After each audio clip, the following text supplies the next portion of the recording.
Now, Betty, what are we going to do tonight?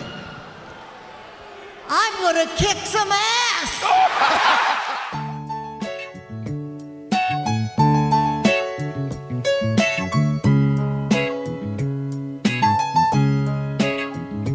Welcome to Chicago, where the fire serve cold, but the Wolves and the Hawks never shiver in the snow. The Bulls keep it running, the Sox run the South, the Cubs run the North, but the Bears run the house. True Chicago sports fans got their ears to the street. Any team make a move and they never skip a beat. And in this house, this is where we be. Welcome to the show with E-ROC and Big Z. Welcome to Chicago.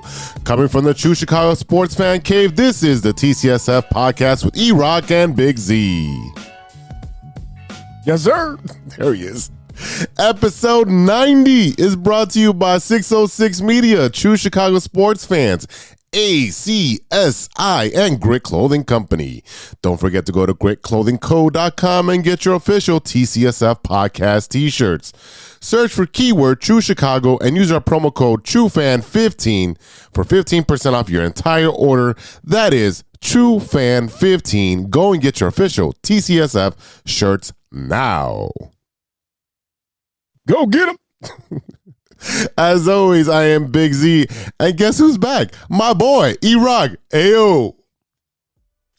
What's up, Z? What's up, ladies and gentlemen? Welcome to the show.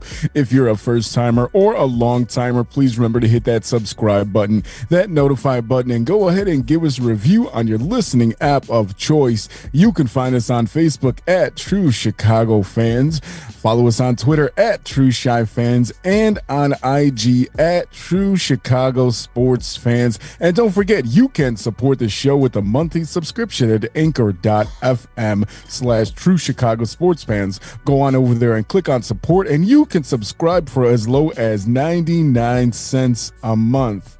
Hey, listen, do you like the show? I do. Are you a fan? I am.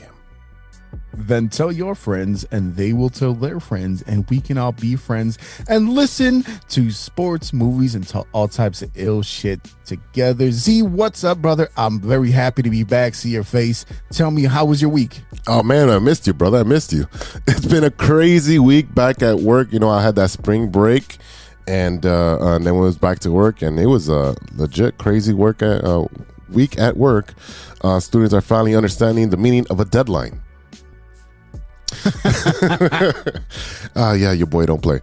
Mike stepped in last week and did a great job. Thank you, Mike, for joining us last week and stepping into the big shoes that Eddie leaves behind when he's out of town. Bowling, as usual, we're winning. This week we were seeding, and we were playing a potential playoff matchup. We took 5 out of 7 points. We didn't sweep, but we won the series, and that's important to win another back-to-back quarter. So it looks like we're trying to get the most points right now, and it gets tough as we're winding down. It's been a while. It's going to be a wild 4 weeks until we finish the long season. But fear not, E. I start my Wednesday league this week at the Versi, so there'll be more bowling in my life. How's your week? That's awesome, man.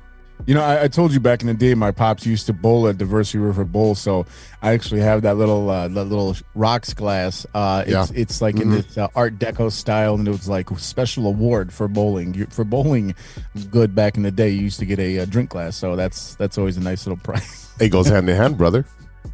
That's right. Hey, I mean, from what I understand, it improves your accuracy, or at least makes you feel better about losing. So it's one or the other. Well, when you see double the pins, you can't miss. How was your week, brother? Man. Look, man, first of all, shout out to Mike Logic for filling in for me. You know, we had a lot of fun, interesting week out in the Smoky Mountains region in Tennessee. We checked out the Titanic Museum. We did the Alcatraz True Crime Museum as well. Those were really cool. It was interesting because both of them were kind of morbid, where the entire thing, like the Titanic Museum, you get a card when you walk in, and this is the person that you're following the journey on, whether it's a first, second, or third class passenger. So you get to see where they would have been on the ship when the ship went down. Showing it was like I said, it was interesting. It was cool to see, but it was definitely a little morbid. Be like, oh, you know, these are the people that died. And are you going to die? Let's find out. Like, that was interesting. The Alcatraz True Crime Museum, the Alcatraz East, I think they called it. That was pretty cool. You had all different aspects where it comes to like medieval torture devices and punishments and prison and serial killers and mass shootings and all that. They had the whole crime forensics lab type of thing. So that was really cool. We did some go-karts. We did, I did my traditional record shopping on my birthday last Sunday. And we had a little bit to eat, I got some cigars and some whiskey and stuff like that. So, and then for the little one's birthday, we went over to the Ripley's aquarium they have down there. The one thing that was weird to me about that whole region is that, like, anytime they have a museum or something like that, like right in the middle, they have like a playground for the kids. And I'm like, I imagine people that live around there think the aquarium is the most amazing thing. I'm like, you've never been to Shed. We don't have like a playground in the middle. This is all like 100% first class exhibits about fish. So I mean, that's the difference that I found. You ever been in that region, man? Oh, I've been there, but I've been to Nashville, and I've explored the outside of Nashville, not just the drinking area. But I also went to like some breweries and some museums and so forth, and I enjoy all that stuff because you take in the history and you kind of understand the climate of the atmosphere over time. So the Johnny Cash Museum, the Elvis Museum, and all that stuff, and then you understand the history of how this city has grown up and what it is today. Like obviously, like Nashville and Vegas, kind of very similar, where it was a destination place, and now it's a party town. Like you go to Nashville, it's all about, the bridesmaids are here partying it up, and it's a bachelorette party and a bachelor party, and it's all that. It's a destination place. So I have been around there, and I've also went to a couple national parks on the way out, and then on the way back home, I usually stop in Louisville at the Louisville Slugger, where you were a couple weeks ago. So I'm familiar with some of that stuff, but I still need to head out to the Smoky Mountains where you were at. Yeah, I mean, Nashville I think that's something that's a trip that we need to make. Maybe go see the Titans play or something like that. But yeah, Gatlinburg, it's cool. Gatlinburg and Pigeon Forge, they're cool. I kind of think of it like a redneck Wisconsin Dells, a little bit more redneck Wisconsin Dells. They really love Trump down there. I mean, it's incredible. I mean, signs and flags everywhere. Let's go Brandon shirts on like 10-year-olds. Like, you don't even know what that means. But yeah, I mean, like, it was a little too touristy for me. I mean, like when we went to downtown Gatlinburg, it was fun. My wife and I went down the very last night we were there, and we kind of like hung out there. We did a couple of moonshine tasting, wine tasting. She got her Bloody Mary that she had been wanting all week, and it was funny because she was sipping on vodka and like ginger the whole week. So I was like, all right, we're gonna go out, you're gonna have your Bloody Mary, then we're gonna have a shot of tequila, then we're gonna do a moonshine tasting, and then a wine tasting, and then also over here is a beer. So she had literally every liquor within like a 6-hour period. So you can imagine how she was feeling after that. She like, in the time being it was good, and then afterwards she was like, that was a bad idea. I said, yeah, but you had fun, and we got away from the kids for a night, so that was all right. But yeah, I mean, good trip. I taught my oldest daughter how to play gin, so now I'll be taking all of her money that she probably got from me in the first place. So if anything, I'd be getting my own cash bag, which is fine with me. But yeah, we had fun. We brought back some moonshine, some bourbon. So I guess when we run out, I'll have to go back. That sounds like a good plan. So we'll just send you on a run. There you go. Yeah. Nah, I mean, I'm not a wine person. We bought a couple of bottles, so we'll see. It was one that was I'm kind of interested in pairing it with a cigar. It's got like a smoky flavor, so we'll see how that goes. But okay. Yeah, man. All right. Yeah. So once you get back in studio, we'll have to try, and I think that's gonna be. I think that'll be our stirring the pot. See if the thing that I brought back, if you're willing to try it or not. Whoa. Yeah, that's right. Oh, speaking of your wife, I like to retract a comment I made last month about Euphoria. I was completely wrong in thinking that she was not in the same apartment when she was supposedly kidnapped. So I was gonna mention to her the day she came down into the into the office. But yeah, I totally forgot. And so I just been making my correction and my retraction at the moment. So she doesn't forget, and she does cook for me because I like to eat her food. And I know I have her Tupperwares, and they're bagged up and ready to go for her to fill them up again. Funny enough, she literally came down into the studio this morning. She goes, "Do you know where all my Tupperware is?" Oh no, I only have one. No. Like, I don't know where it is. No. I actually the one I have is an actual Tupperware, and I know those are rare, so that's going back to her. I'm not messing around with that. Well, I mean, it sounds like, we last week we talked about your spring break and I had my spring break. And speaking of spring, it is time. Spring is here, ladies and gentlemen, and maybe you need a fresh start. So let me tell you about a great opportunity with our friends over at ACSI. With over 50 expert technicians in the Chicagoland area, ACSI offers a one-stop shop for telecom wiring.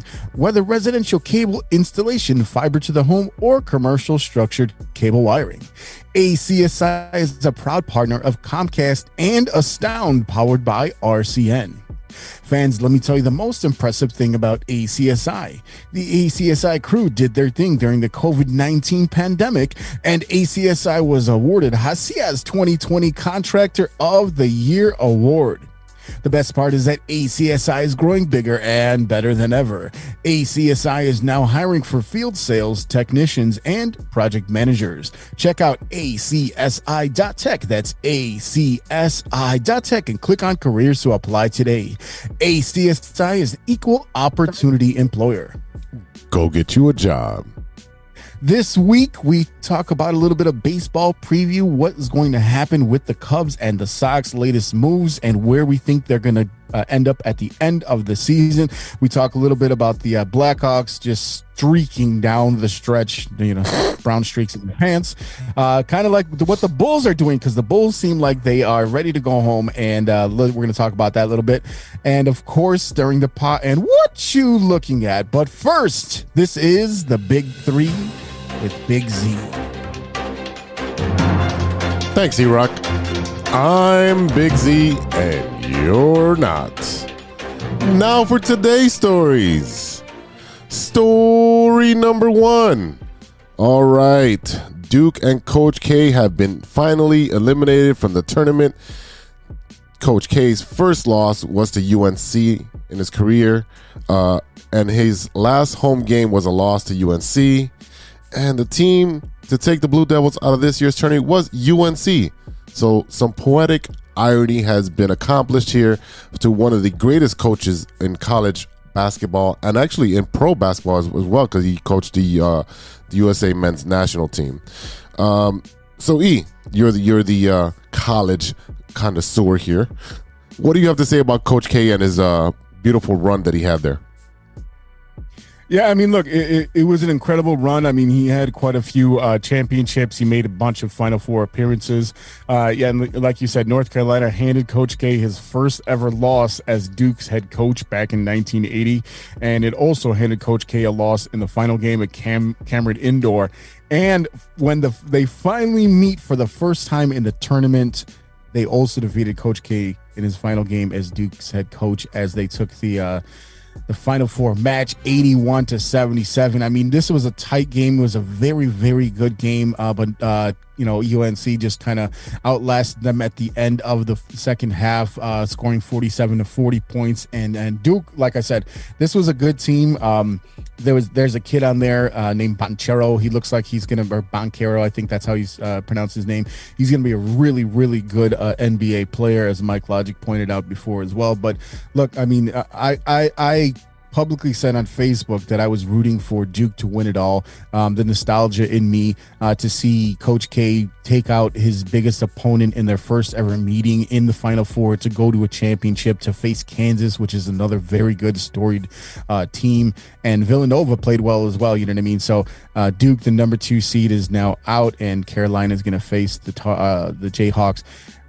This is one of those really cool, and I actually messaged you and I told you, you better put on this college game. I know you're watching WrestleMania. I know you got the Bulls game on. Put on this college game. This is going to be one of those games, especially if Duke wins, that you're going to remember where you are that day and what happened in that game. So it sucks for Coach K, like I said, Southside Chicago guy, that he was not able to get the victory and move on to the championship and take it all, because that would have been a beautiful storybook ending for him. But I mean, for the Tar Heels, considering the fact that, you know, Hubert Davis this is his first year at UNC after taking over for Roy Williams after all those years that he was there going against Coach K. In his first season, he takes out Coach K in his very last season, in his very last game. So, I mean, it is poetic justice, like you said before, and it's just, you know, this is impressive. It'll be interesting to see what Duke does in the future with John Shire taking over next year. So, I'm not by any means a Duke fan, but I definitely looked out for Coach K, and just kind of, like I said, it's one of those old school managers, coaches that have been around for a long time, and at some point, you know, you love to hate them, but you know, you kind of want them to go out on top too. As soon as I'm about to talk, yeah. No, I completely agree with you. It's not something like, I was never a Duke guy. You were either Duke or North Carolina guy. You know, back in the 90s, you had to pick a side. Were you dark blue or baby blue? And I always sided with the baby blue because I was a Jordan fan. So, yeah, I'm wearing my baby blue, and I was always all about North Carolina. And I hated Duke, but I can respect Duke for all the players that they put in the NBA. I can respect Duke for their coach and their coaching staff that have accomplished so much. And the same thing for North Carolina with Roy Williams and so forth. So you had a lot of historic games and a lot of historical players that came through these organizations, and you know, they always battled. It was always a battle when they played each other, no matter when they played each other, and especially because they're pretty close to each other, right? They're down like one road about 60 miles or something like that. Yeah, these are close in Tobacco Road or something like that. Yeah, the Tobacco Road and all that stuff. And the funny thing is that Coach K's lifetime record against UNC fell to 50-48 because of those last two losses. So, yeah, I mean, they ruined his going away party where he came out and says, this isn't acceptable. This is not Duke basketball.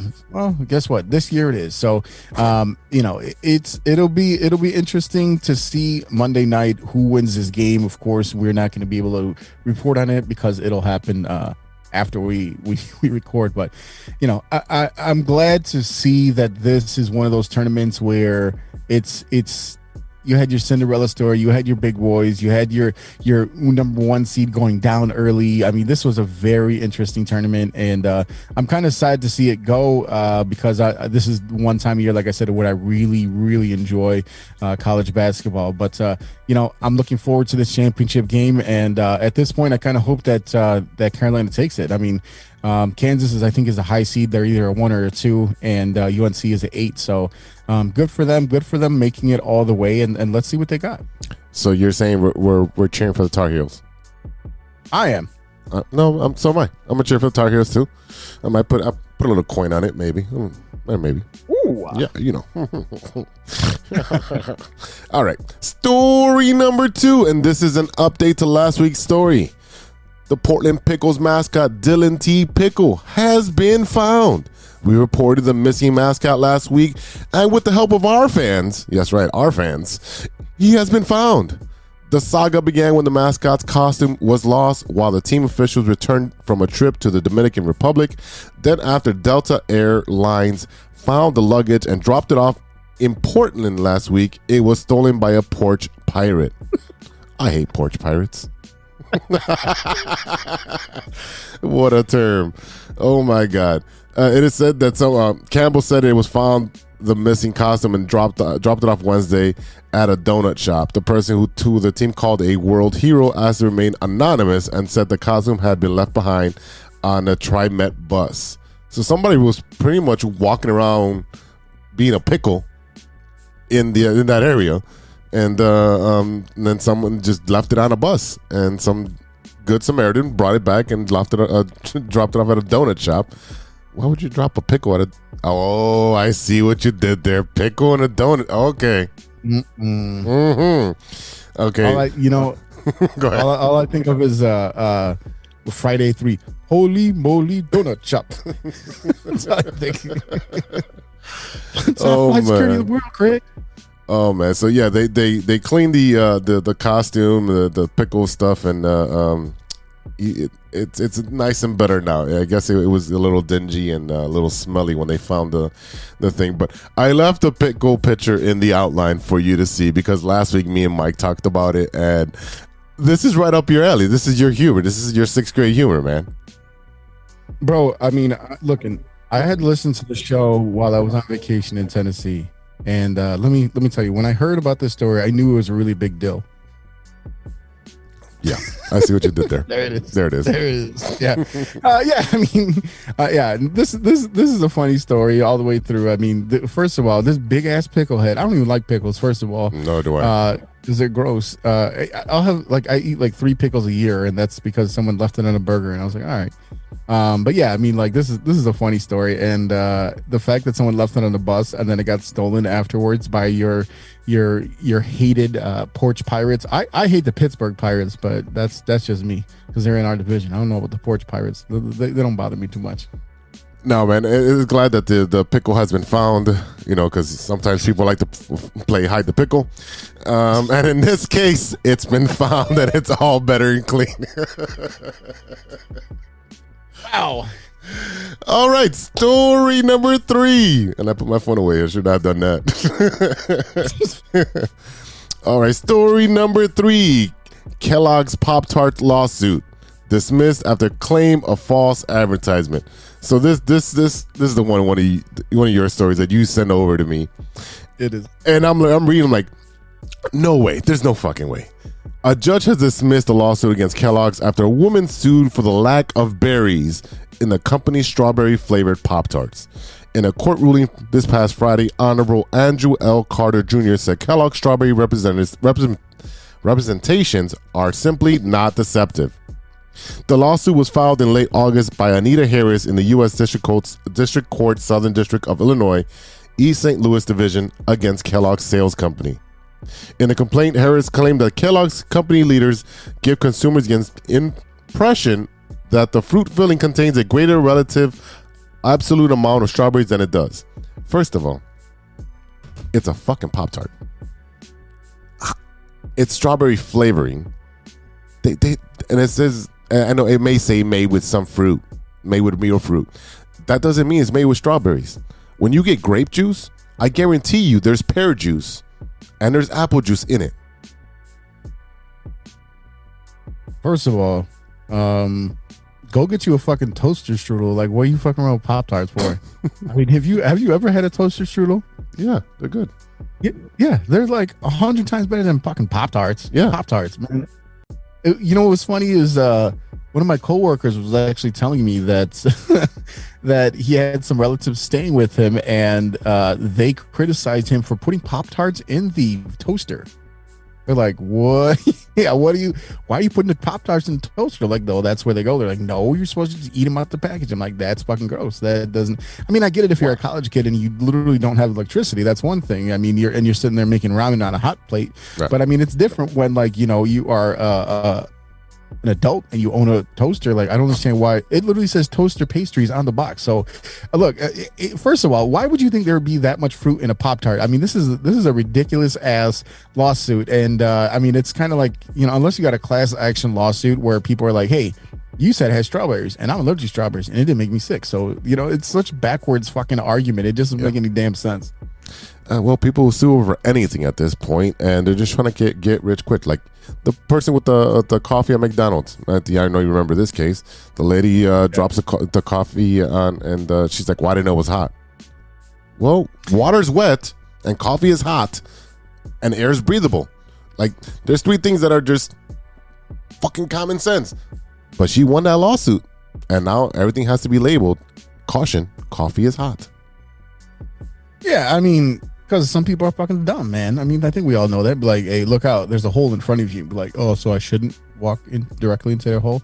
No, you should, because you need that sign to save your life. You definitely should walk into that hole. Don't go back ever. No, I'm all about Darwinism. Like, if you're not paying attention and you go by falling into a manhole, that's your fault. It's simple as that. You walked off the cliff like a lemming, that's your fault. Not no one's fault.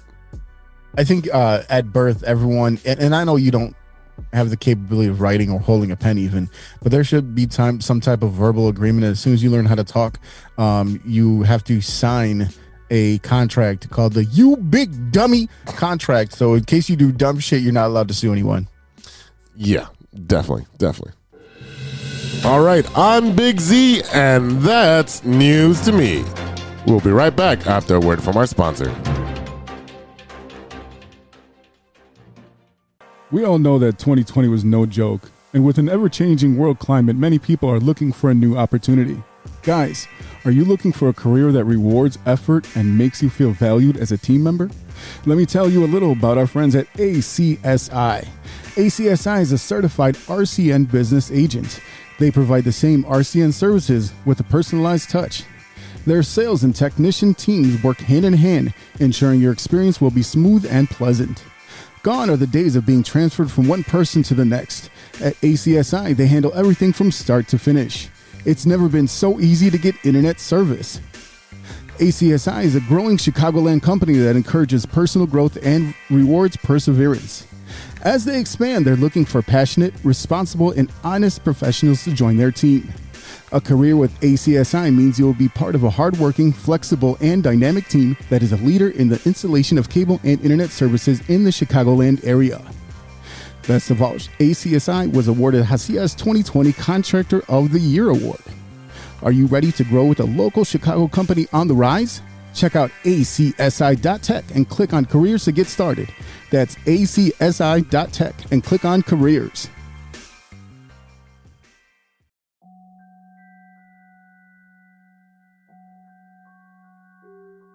Welcome back to the TCSF podcast with E-ROC and Big Z. Yes, sir. This is The Loop, our Chicago sports roundup where we keep you in the loop. This is Chicago. Doors open on the left at Chicago. Welcome to Chicago. Welcome to Chicago. Welcome to Chicago. This is Chicago. Doors open on the left at Chicago. Welcome to Chicago. Z, what's going on at the Madhouse on Madison and the Chicago Blackhawks? Man, the Chicago Blackhawks, they're closing out their season as best as they can, but the focus will shift over to the front office and how they will move forward this offseason. So far, Davison's only front office changes have been high-level personnel switches. He parted way with longtime amateur scouting director Mark Kelly and longtime assistant GM Ryan Stewart, but brought back former executive Norv McIver, or no, McKeever. Not MacGyver. I wish it was MacGyver because he fixed everything. As associate GM overseeing scouting and elevated former Hawks defenseman Brian Campbell into a yet-to-be titled role. So the Hawks, they're atrocious at this point. They're either winning by a large margin, losing by a large margin. They're testing out different lines, testing out different players in different situations. We don't know if they're going to keep Kane and Taves. They actually play tonight as we're recording at 6 o'clock. But there's a lot of uncertainty with this organization, and we don't know what they're going to do moving forward. I've been checked out on the Hawks for months.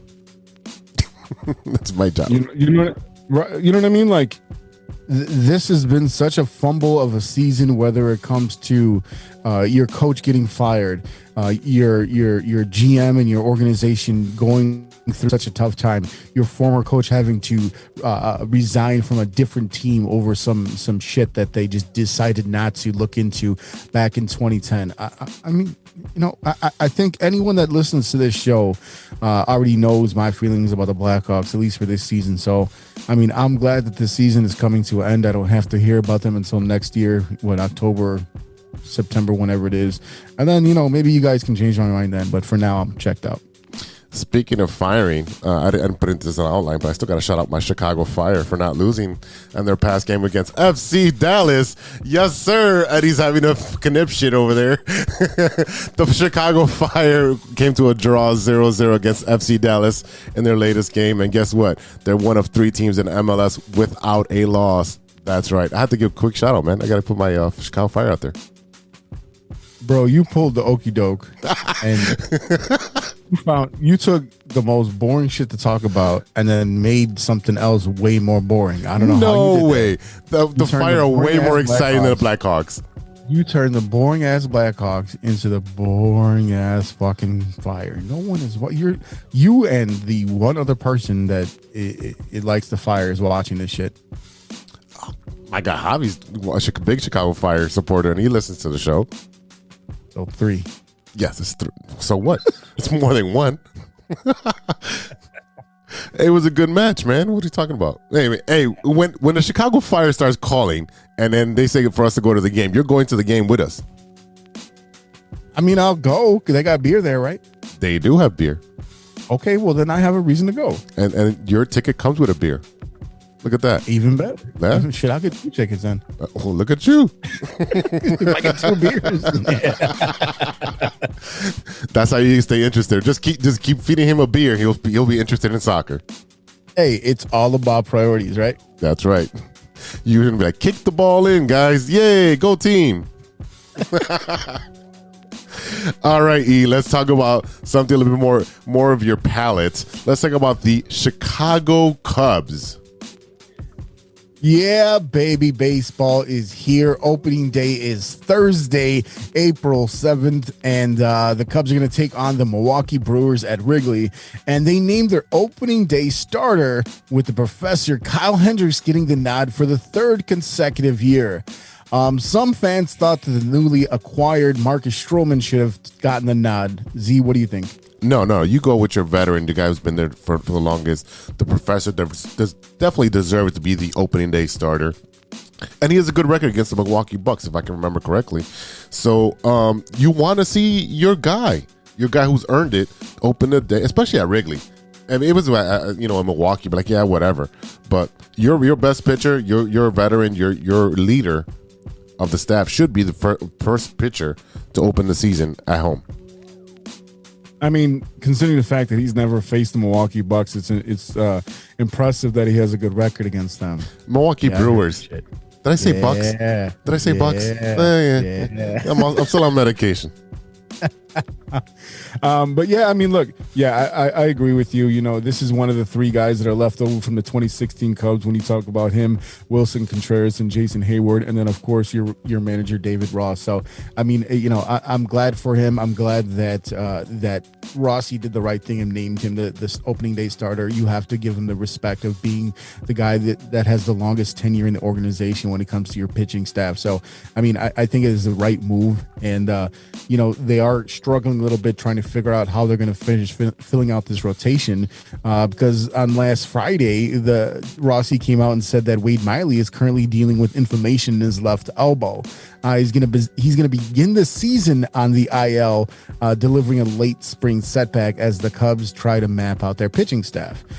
He was already on a slower program this spring, and it was clear the Cubs were building in some contingency plans because they started stretching out a couple of guys. Of course, you got Hendricks and you got Stroman, but they've been building up on all, the volume of a couple of different players like Drew Smiley and Justin Steele.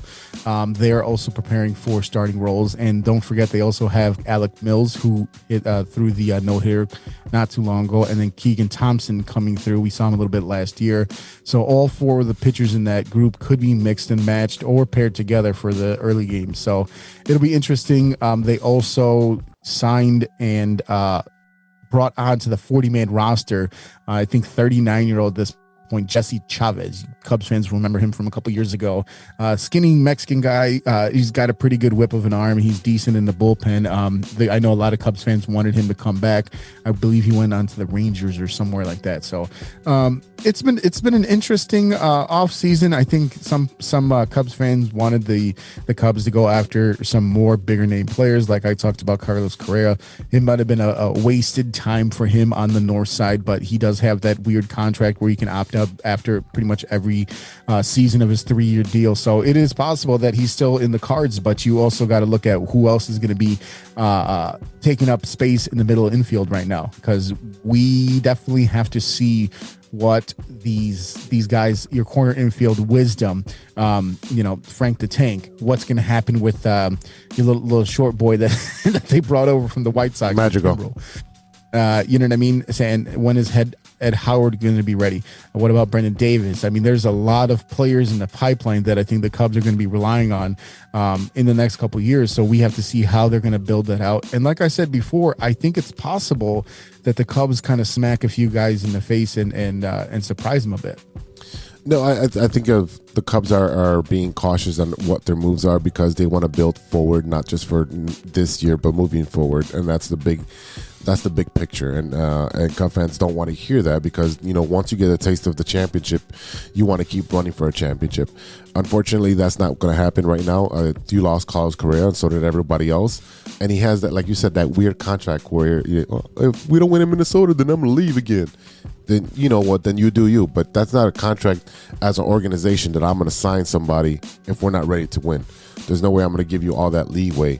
So there's no way I want that. Do I want him on either Chicago team? Definitely. If we can get him in Chicago, on whatever side of town, let's put him on there. But I want him for long term. You want him to be cemented into your lineup. I think that the problem for this year for baseball is going to be the amount of injuries to pitchers, and we're already talking about it on the north side. We'll get to the south side in a little bit, but there's going to be a lot of injuries to the pitching staff because of the shortened spring training. So this is why MLB extended the rosters from 26 to 28 or something like that for the month of April, giving you 2 extra slots to put in either a pitcher or 2 or an extra catcher or an extra infielder or outfielder. So that's what's going on. You're going to see a lot of injuries going on because these guys have not been ramped up the way they've always had the time to ramp up to. Yeah, I mean, with the short spring training, with the lockout that happened earlier in the start of the calendar year for baseball, it's going to be interesting to see how these pitching staffs are held together. Who goes down early? Tommy John, weird shoulder injuries, rotator cuffs, things like that. So just not being able to stretch out as long as they need to. I mean, Wade Miley for the Cubs is, I think, 35 years old, and he's been good in the league. He's a solid number 3, but I mean, as you go down the list, I mean, I don't think there's a lot of guys that the Cubs have a ton of faith in. So it'll be interesting because don't forget, you're going back to your 9-inning double headers, things like that. So, and the good thing, I guess, for the pitchers is that they don't have to hit anymore. So, that'll kind of give them a little bit of a relief where you don't have to worry about them running bases and things like that. But so let me ask you a question here. I'm looking right before we start this season. I'm reading these PECOTA standings, and they've been pretty accurate over the last few years. A few years ago, when the Cubs were predicted to be, I think, 3rd in the division, and a lot of the players and fans, frankly, scoffed at that notion, and then they ended up finishing 3rd in the division. So right now, PECOTA, as of 4/2, which is Saturday, on their website shows they are predicting in their simulation that the Milwaukee Brewers will win the NL Central with 92.8 wins and 69.2 losses, and the Cubs will finish 4th with 72 wins and 89 losses. They have St. Louis number 2 with 79 wins and 82 losses, and Cincy also at 79 and 82, so they're kind of jockeying back and forth, and the Cubs bringing up that 4th with 72. So 92 wins, 20 games above the Cubs in that division. What do you think about this prediction? I think it's outlandish.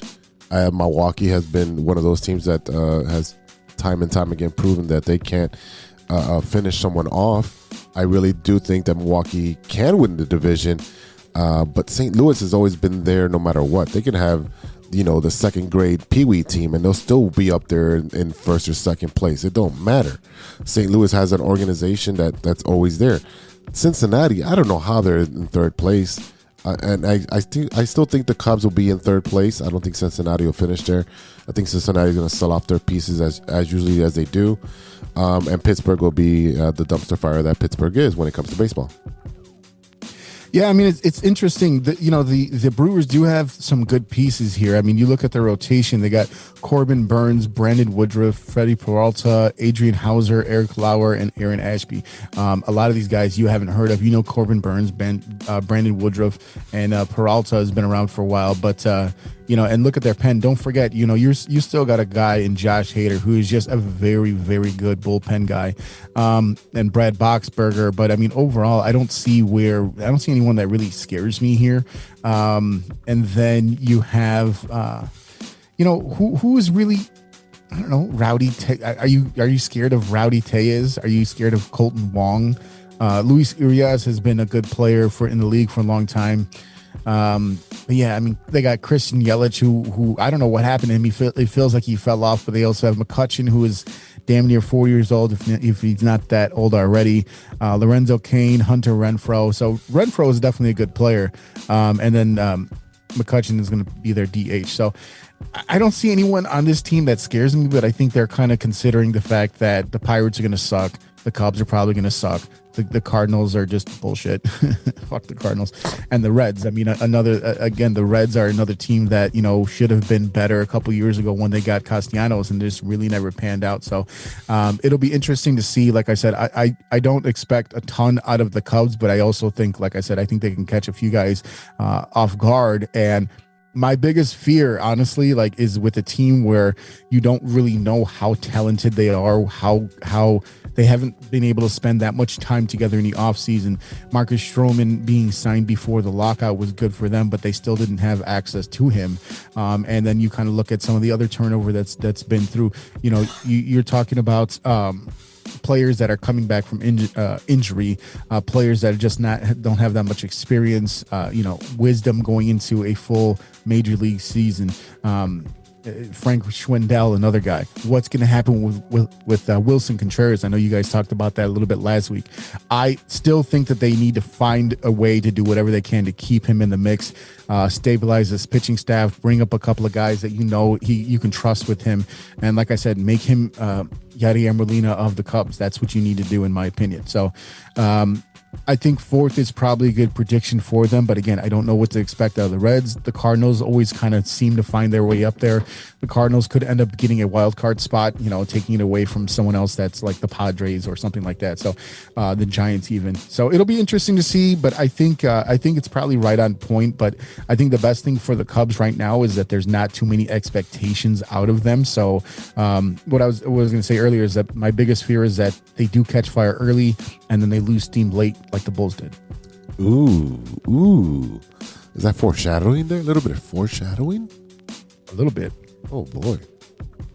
So now that we've talked about my favorite team, what's going on the South Side?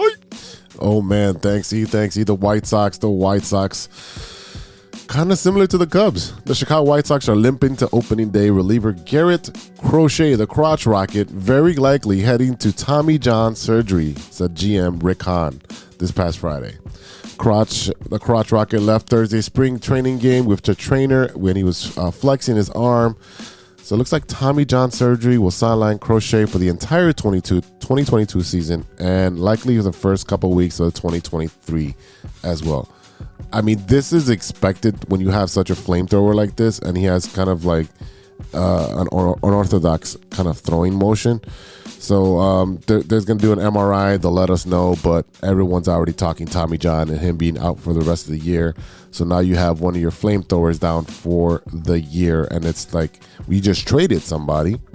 We just traded one of our relievers that wasn't doing too well for us, that did well for you, in Craig Kimbrell. He got traded to the Dodgers, so now we're down 2 relievers. But how much were you really expecting to rely on Kimbrel if he had stayed with the White Sox? Because, I mean, that was the biggest complaint, that Madrigal for Kimbrel wasn't fair trade because Kimbrel didn't do much after he made his way over to the South Side. But, I think a lot of other teams that were out there, I feel like there wasn't a ton of interest in Kimbrel, and I almost feel like they were lucky to trade him right when they did. Because don't forget, the Dodgers lost Kenley Jansen from their bullpen. He ended up going to Atlanta. Mm-hmm. So I think they're looking for, a guy like Kimbrel to kind of, serve as a spark plug for that team, because he does have the pedigree over the years. But, I mean, he's kind of so up and down over the last, 5 years or so. So I mean, I think that the return that the Sox got for him was a very good player. I think that he's a guy that can stick around with the White Sox for a while, considering the fact that he was a good piece for the Dodgers for a while. And I think that with all the moves that they've made, all the players that they've acquired in the last 2 seasons, he's become expendable. Completely agree with you on a bunch of things. One, we both knew that that Kimbrel was not in the right role with the White Sox. Kimbrel is a closer at this point in his career, and he's not a setup man. He's not a 6th inning guy. He's not a 7th inning guy. So he was a professional and saying, I'll do whatever the team needs me to do so we can win. But obviously he is a closer, and he showed that when he was with the Cubs and how hot he got. And we also seen him when he sucked with the Cubs the year prior. And that's the Kimbrel that we got on the south side.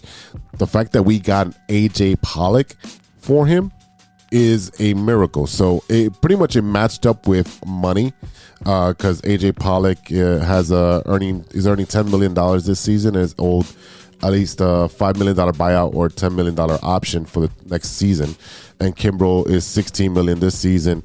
And so the money matched up. They needed a closer. We needed an outfielder. They have a log jam in outfielders over there in LA. So that opened up doors for some of the younger players to come out. And we needed a right fielder. Well, we needed a left fielder. I mean, a right fielder, but he's a left fielder, but you'll put him in there. I mean, I think it's a great return. AJ Pollock, he won the Gold Glove last year. He played with the Diamondbacks, so you have Tony La Russa, who's actually familiar with him because he was there when he was there as well. So he's naturally a center fielder. He bats right, and we needed a left-hand bat, but, beggars can't be choosers at this point. So I think it's a good trade. I think it's a good we'll have a good rotation with him, Engel. You'll have Sheets out there. You'll have Lurie, the Swiss Army knife, Larry. You have all these. We have like 8-9 outfielders that we can stick out there. Even Micker Adolfo, who's been tearing the cover off the baseball in spring training, and he has no more options, so he'll be making the team. So you have a lot of options out there, a lot of young players with the White Sox. But I wanted to talk about another injury that just happened this past Saturday. The big bastard Lance Lynn looked like he left the game grimacing and limping through the center field gate. Trainers gave him the impression that he's unlikely to make a return in the rotation next week. And then you also have Michael Kopech, who's about 2 weeks behind for a full starter's workload. So you look like Vince Velasquez appears to make the camp in the rotation. You also have Lopez. So you have Lopez and Velasquez that are probably going to jump in at the end of the rotation with Giolito, Cease, and Keuchel, who obviously we know wasn't that good last year at all. Keuchel is such a question mark in that rotation because, what kind of pedigree he has, what kind of player he can be. And I think a lot of Sox fans are frustrated with the fact that he just didn't show out with what you expected when you saw him come over from the Braves after he spent all that time with the Astros. So this is going to be an interesting rotation. Giolito is hit or miss. Okay, we know that he can be good, but he's kind of hit or miss, right? He's streaky. Dylan Cease, I think, is still a question mark because I think we know what his potential is and what his ceiling could be, but he still has to reach that potential. So, and then Reynaldo Lopez, I think he's another guy that, we know where his ceiling could be. I don't know if we're confident that he can reach that ceiling every time he takes them out. So, it'll be interesting to see Lance Lynn. I always talked about him as very comparative to John Lackey. John Lackey coming over after his time with the Cardinals and the Angels and things like that. So, he has that attitude. Don't forget, how far in the season last year he was in conversation for the Cy Young and for MVP, as a matter of fact. So there's a lot of guys here. And like you said before, the fact that these pitchers have not had enough time to really get properly stretched out and warmed up. It'll be really interesting to see what they end up doing and if they're going to possibly try to make a move for another pitcher at some point, because I do believe that there might be another starter away from really making noise. Yeah, I agree. They are one starter away. Speaking of that starter that they were targeting was Juan Minaya from the A's, but he went to the Padres. as of this morning. Giolito has put on about 25 pounds of, they say, muscle, because he's looking a little thicker. He looks like a little thicker with a double C's in there.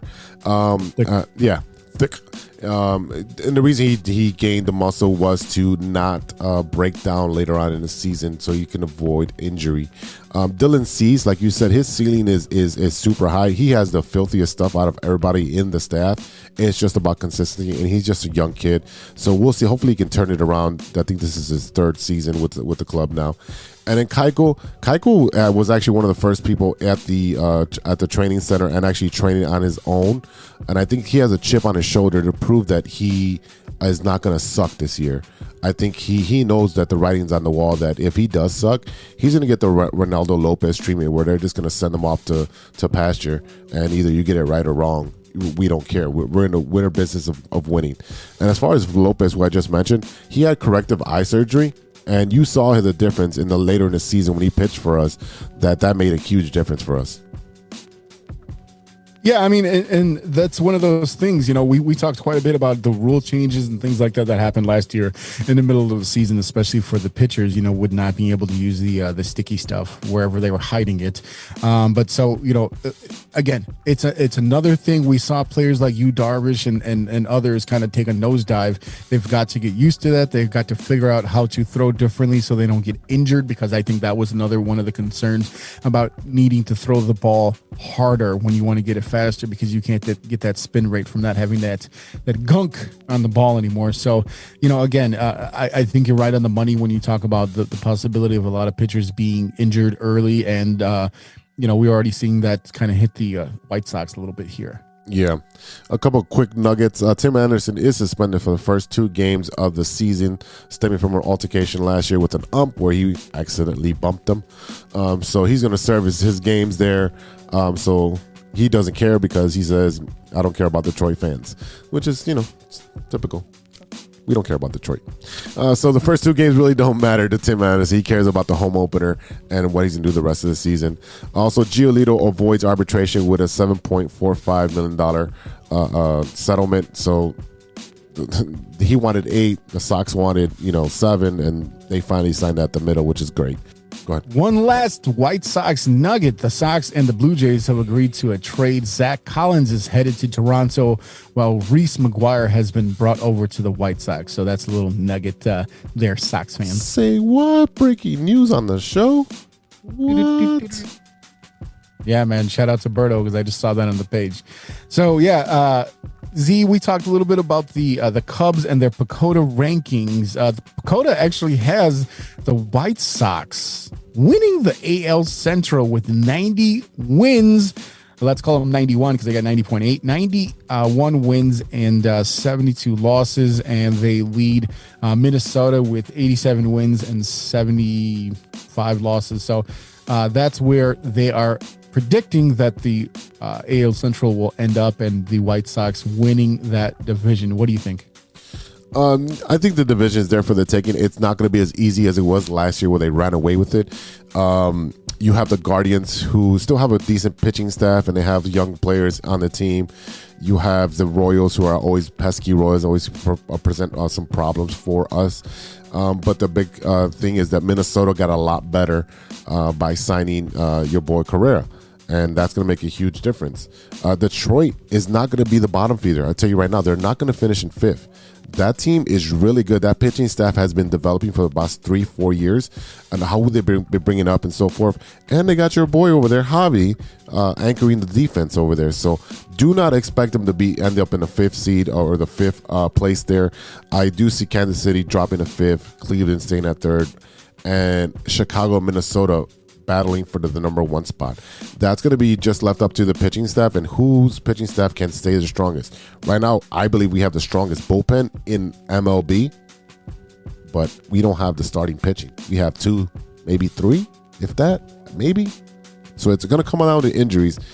I hope that they get the 90 wins, the 90, 91 wins, but I see them with an 88 win projection for my taste, and just edging out the Minnesota Twins.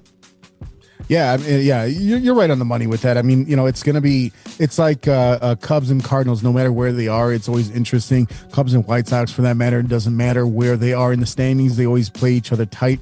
So it's going to really be dependent on, honestly, what kind of impact Correa is going to have on that team, because I think everyone, both of us included, were very surprised that the Twins were the ones that won the Carlos Correa sweepstakes. So now when you see the breakdown of that contract, the fact that he has the possibility of leaving after every single season, that made a little bit of sense, because who the hell wants to be in Minnesota for that long? But anyway, they're it'll be interesting to see how quickly the White Sox can start, because that'll be very important to how they can stretch it down the season. If they can get off to a hot start, they can afford some mistakes and injuries as they go on, but they do need to come out on fire right away. Yeah, I agree. They need to come out on fire and set the tone and say, hey, this is our division. You're not taking anything away from us. But they also need to continue to have that drive once they get to the All-Star break and after the All-Star break, and not coast like they did last year. And that's why they got Will Smith, and they ended up losing that first series. Look, it happens. I am curious on what your thoughts are about La Russa going into year 2. I told you I didn't want him here. You know what it is? For right now, what I think is that he is literally training his replacements, training all these young guys around him, and I think that they respect him for his pedigree. But at the same time, you just like Tim Anderson said, he's the old man that you're like, yeah. And then you just walk away and do whatever you want. So a couple notes now that you mentioned that trade. The White Sox and the Blue Jays have swapped catchers. Zach Collins is heading to Toronto while Reese McGuire is being dealt to the Sox. So this looks like it's going to be we're giving up offense to pick up some defense.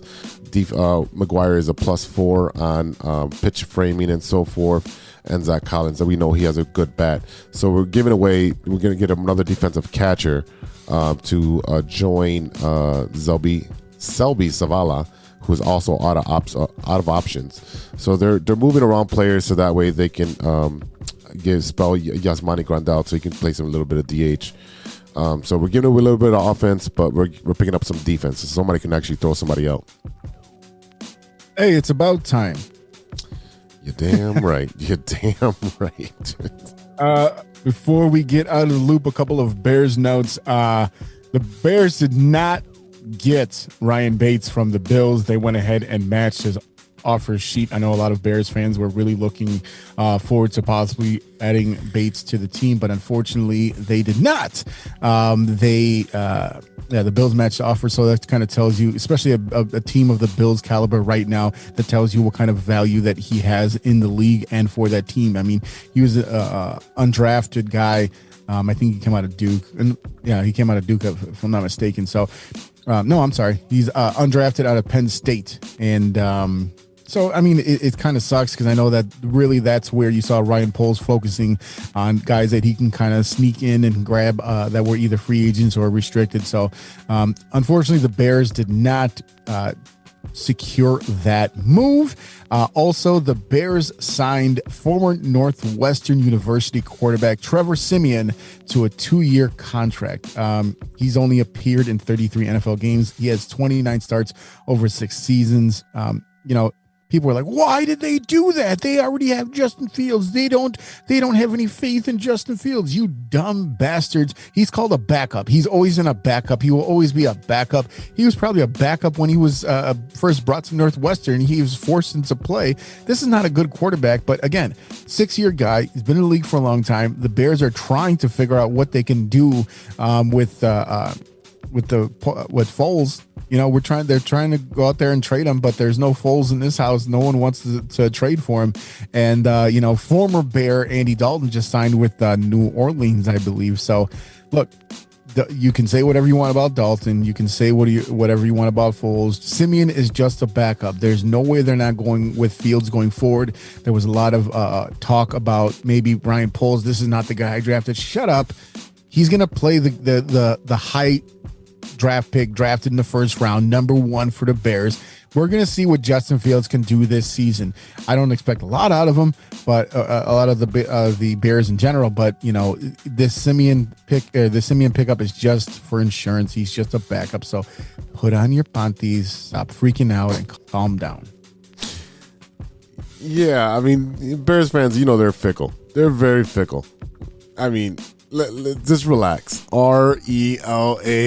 Relax. Oh no, it's just a backup.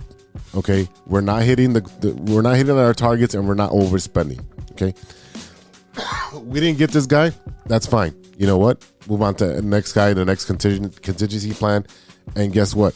If it doesn't happen, cool. We're not going to spend money stupidly, because that's the problem we were in with the last Ryan, who messed us up with the salary cap. So you know what? Don't expect them to win the championship next year. Do not expect. And that's the thing. Is that you want to say Pace spent foolishly or whatever? He spent in ways that he thought would improve the team. There were some hits, there were some misses. Not on quarterback. I think the biggest discrepancy was the fact that we look at Trubisky. That was just honestly, to me, that's still a fluky thing. I really think that he's going to be okay in Pittsburgh, and I'm rooting for the kid. I think everyone that listens to me knows that I'm rooting for Trubisky. But I mean, I think that we talked about Nick Foles, Dalton, Mike Glennon early on when he was first brought on. I mean, there was a lot of confusion at that position, and I think Ryan Pace was sitting there trying to appease his coach that he brought in, and Nagy wanted this and Nagy wanted that, and he just never believed in Trubisky, and it just it was just a bad match overall. So Ryan Pace, we can sit here and talk about the moves that he made and the holes that he left on the team. When you talk about the money that they have, when you talk about the players that they've lost and they didn't re-sign or they let go and things like that. But I mean, you kind of just got to do the best with what you got at the time, right? So trying to fill holes, trying to bring in free agents, bringing in Khalil Mack, Hakeem Hicks, drafting Eddie Jackson. You're just trying to kind of make those home run hits, and sometimes it works out and sometimes it doesn't. It just didn't. So I'm excited about what Poles is going to do with this draft. His first crack at it. He has a lot of options there, and they don't have that first round pick, but they're going to look for building blocks that they can really boost up Justin Fields and put him in a good position to win. Last thing on the Bears, they signed safety Dante Cruikshank.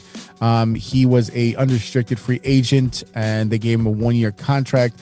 He came over to the Bears after spending his first 4 seasons with the Titans. So they're working on bringing in some more players for that secondary, and we'll see how that all works out. All right, fans, we'll be right back after a word from our sponsor. This is Chicago. Doors open on the left at Chicago. Welcome to Chicago.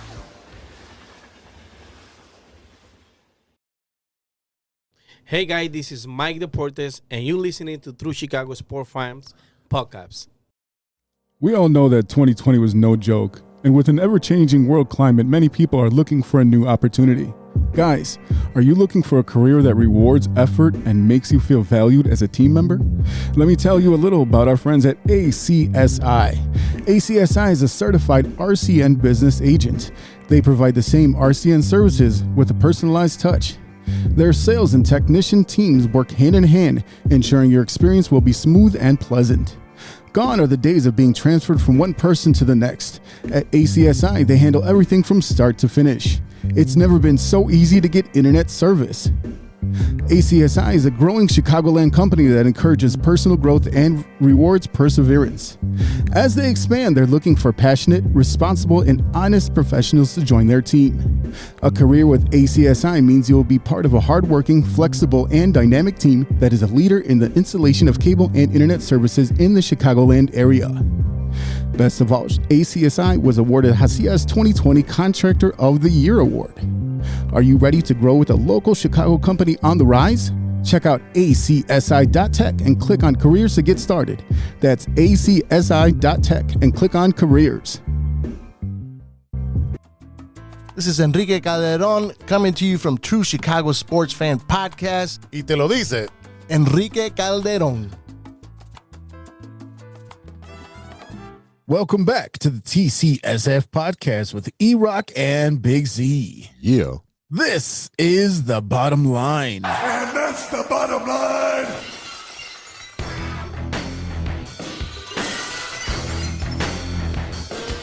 In this segment, we discuss the biggest Chicago sports topic of the week, and this week it is the Chicago Bulls. Yeah, the Chicago Bulls streaking once again, like I mentioned before, the nice dirty brown streaks in the back of your drawers, because with only 4 regular season games left in the 21-22 campaign for the Bulls, it would have been nice for the locker room to come out of a Saturday showdown with Miami with some certainty, but they sucked it up and they did not take home the victory against the now number 1 seeded Miami Heat.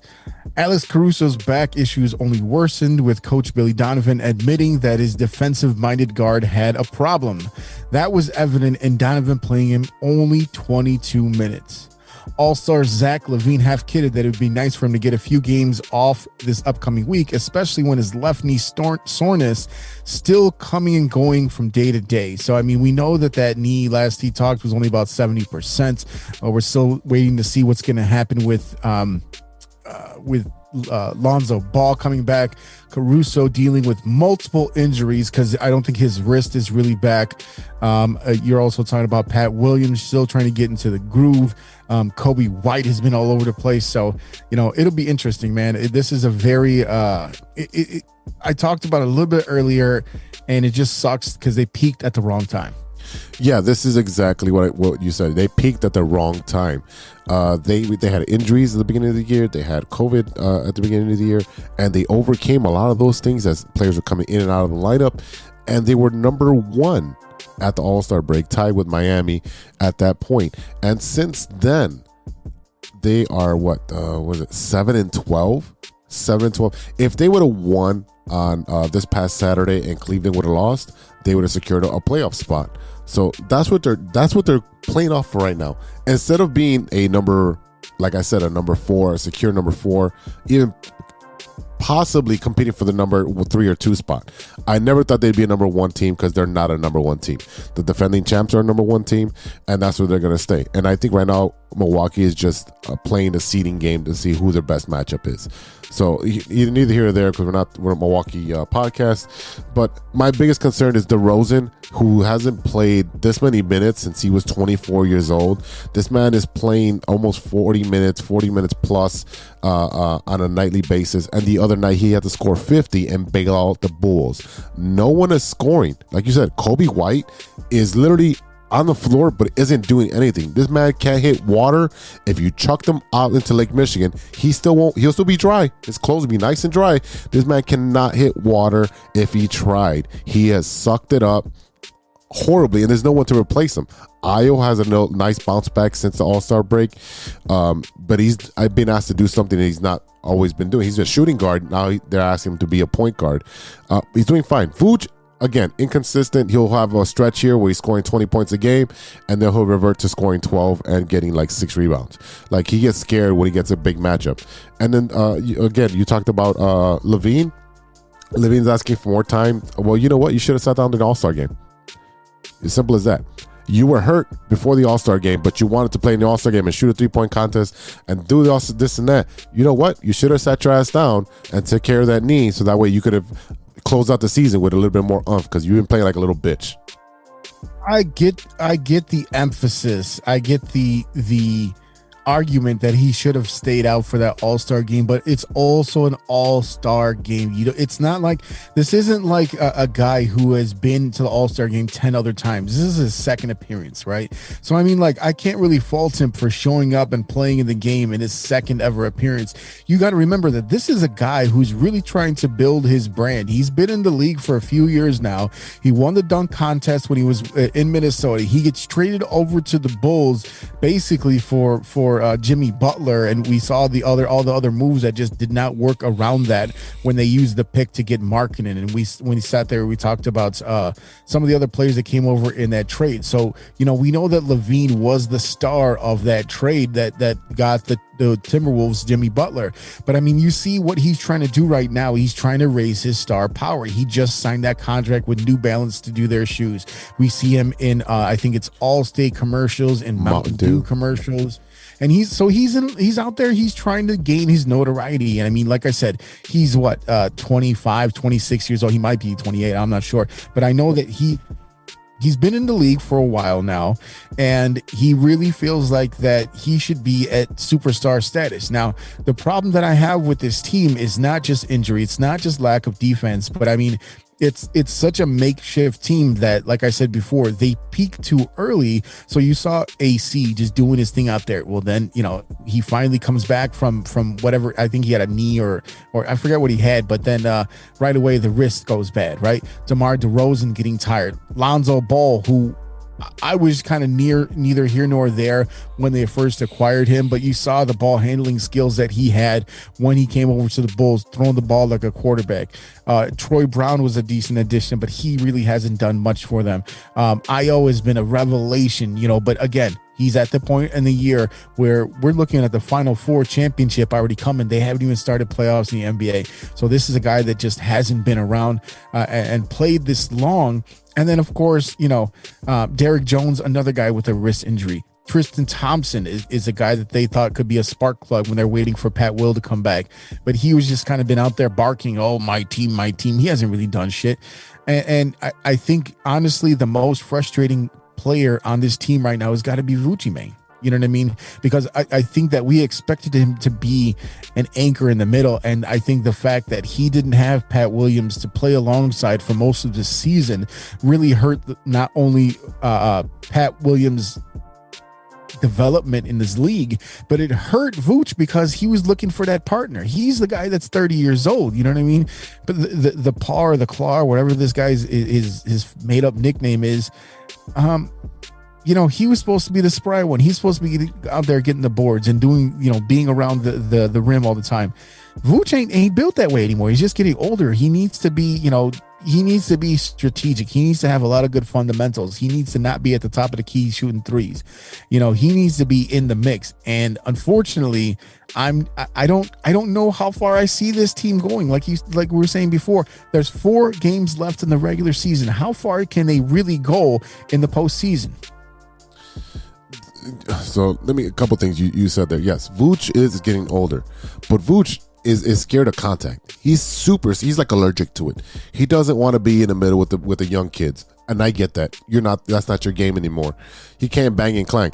But take advantage when you have the height advantage, when you have the weight advantage, when you're in the post, he's still passing away. When you're 2 feet away from the basket, just go up. The guy's way smaller than you. You don't have the jumps to do that no more. Bro, he's got a little jump hook. That's all you gotta do. Little jump hook. He's 2 feet away. Here's the thing about Vooch, though. One thing I will say is that you look at who he's been playing recently, playing guys like Joel Embiid and Rudy Gobert and things like that. I mean, it's like you got to pick your battles. You got to know when these guys are going to beat you up. You can't really do shit about it. He's not that big. He's 6'9", 6'10"? I don't know how. He's not. He's just compared to like the big guys, Andre Ayton, things like that. Like he's just not.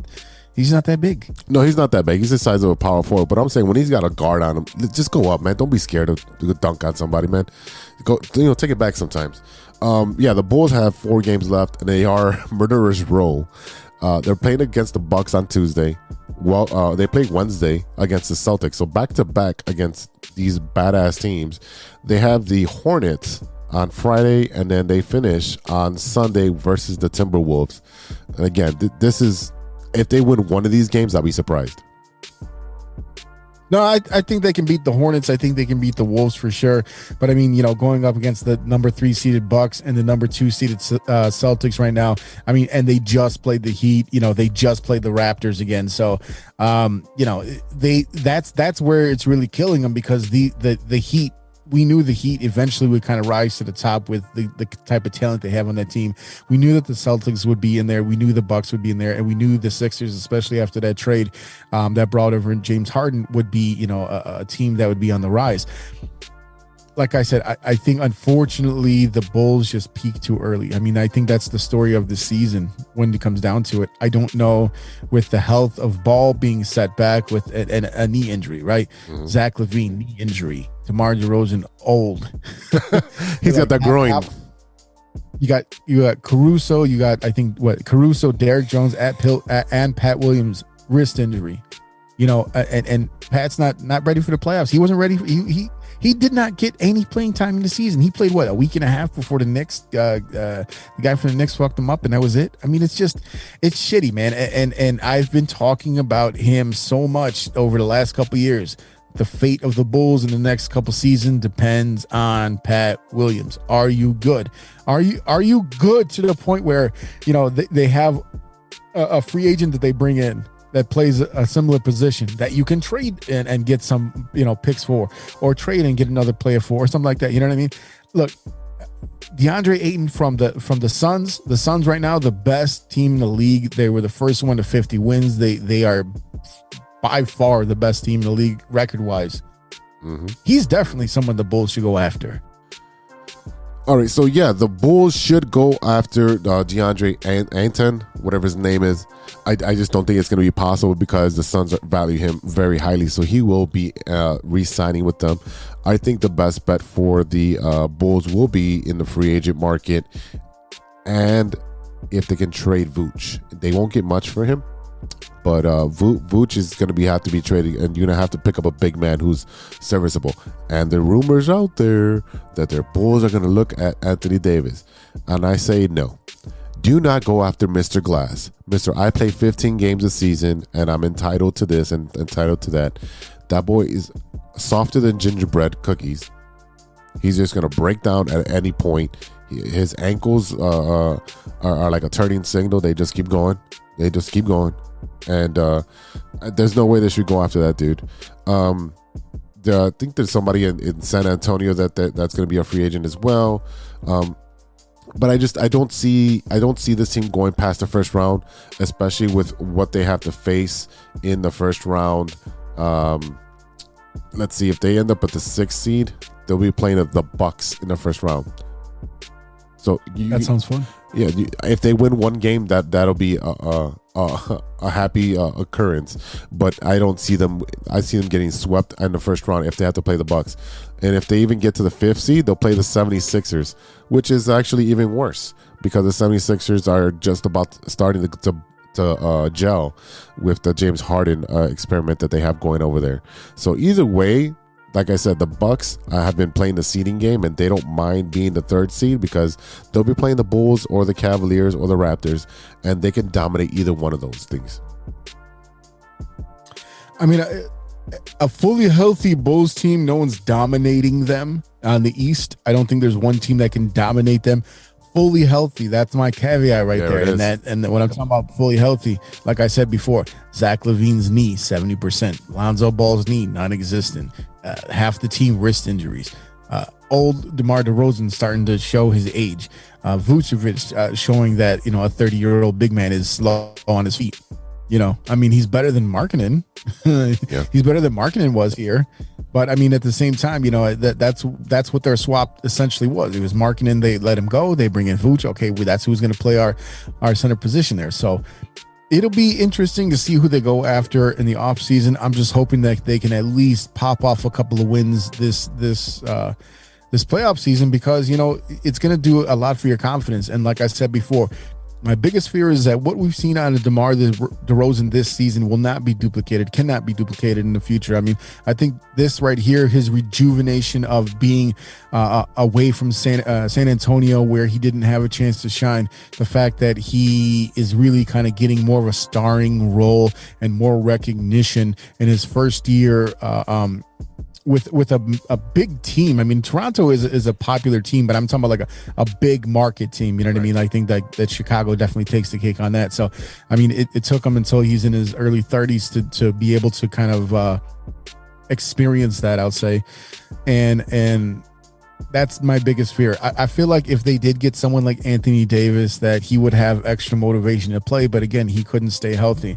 Another name that I'm hearing that it's possible, we've heard this every time this player becomes a free agent or available, is Derrick Rose. I mean, Derrick Rose is another player that people are saying should come back. And I think that would be a great shot in the arm. I think a lot of players on this current Bulls team who did not play with Derrick Rose when he was here originally, when he was drafted, would kind of rally around him, rally behind him, and do it, let's do it for Derrick type of thing. You know what I mean?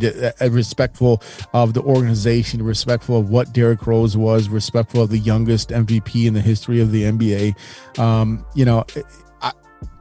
I've always said that I don't think Bulls fans deserve Derrick Rose, but on a personal level, I'd like to see him come back to the team. Like I said, provide a spark plug, because that's what we saw DeMar DeRozan do this year. Who's going to be that spark plug next year?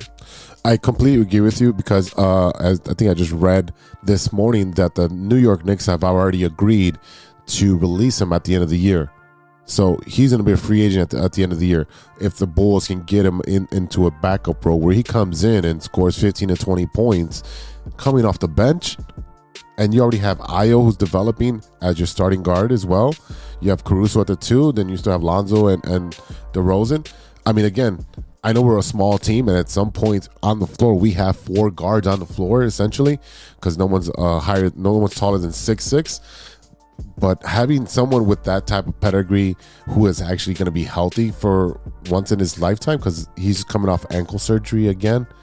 But it'd be nice to have that veteran presence. He won't have the pressure of being the savior of Chicago anymore, because he's coming over to a veteran team, and his role will be it'll be with a lot less pressure. I think him coming off the bench will give us a shot in the arm. Will give the city a shot in the arm, and I think it'll be a good closure to his story of coming up through the city, coming up through.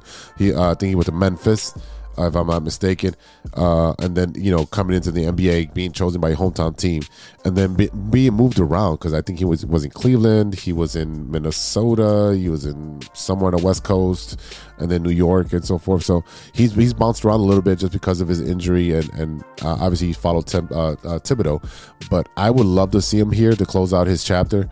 I think he can still contribute to a team, and especially in a limited role.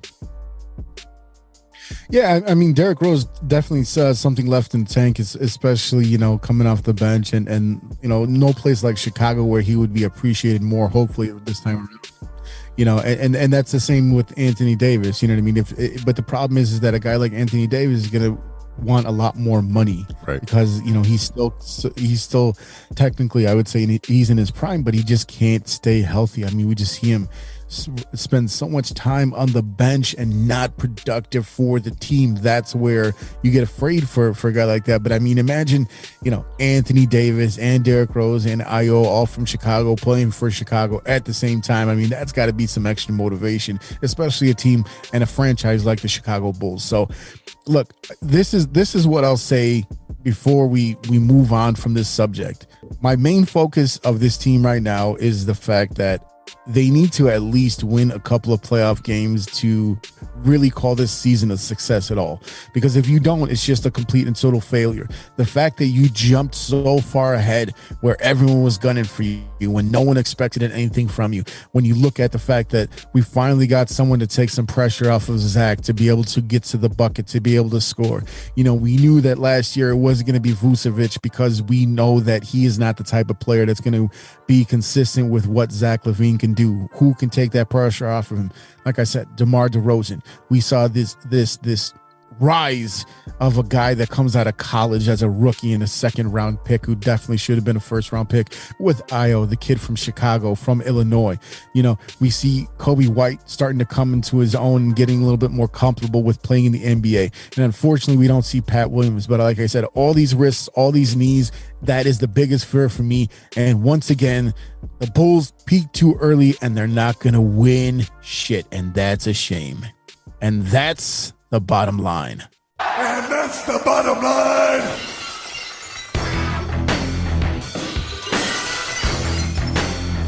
All right, fans, we'll be right back after a word from our sponsors. Hey, true Chicago sports fans, show off your Chicago pride with some fresh clothes from Grit Clothing Company. At Grit Clothing, they create that simple yet classic style that represents that Chicago Southside lifestyle. From t-shirts to hoodies, hats to glassware, they've got you covered. Grit has everything you need to represent your Chicago pride. So do it right now. Check out gritclothingco.com and use the promo code TrueFan15. TrueFan15. For 15% off your entire order. Let me say it again. That's gritclothingco.com and use the promo code TrueFan15 for 15% off of your entire order.